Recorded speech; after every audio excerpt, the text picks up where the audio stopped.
Cattron has expanded the throttle capabilities for the CANplus line of advanced engine control panels.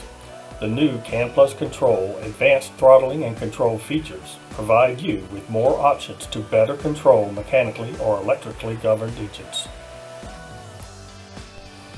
In this demo, we will use a CP1000 along with Remote IQ's engine simulator to show the Autoramp Profile, as well as toggle between the auto and manual modes and the use of the rabbit and turtle buttons to adjust the RPMs.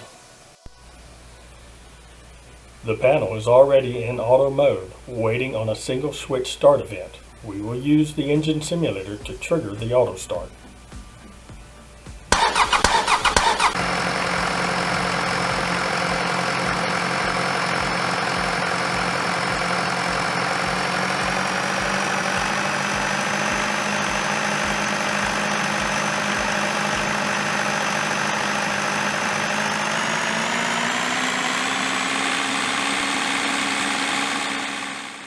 The run speed, in this case 1800 RPMs, has been obtained.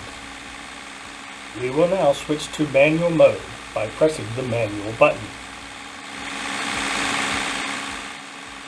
We will manually lower the RPMs by using the turtle button, and similarly we will raise the RPMs with the rabbit button.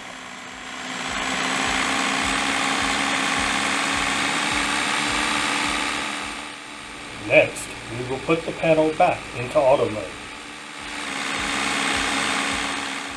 Now that the panel is back in auto mode, we will use the engine simulator to trigger the stop event.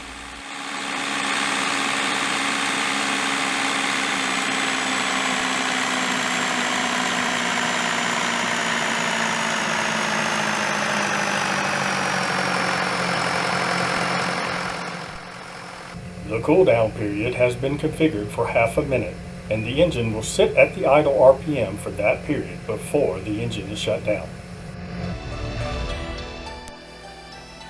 The configurable Autoramp Profile allows for precise automated operation. For more information, go to cattron.com.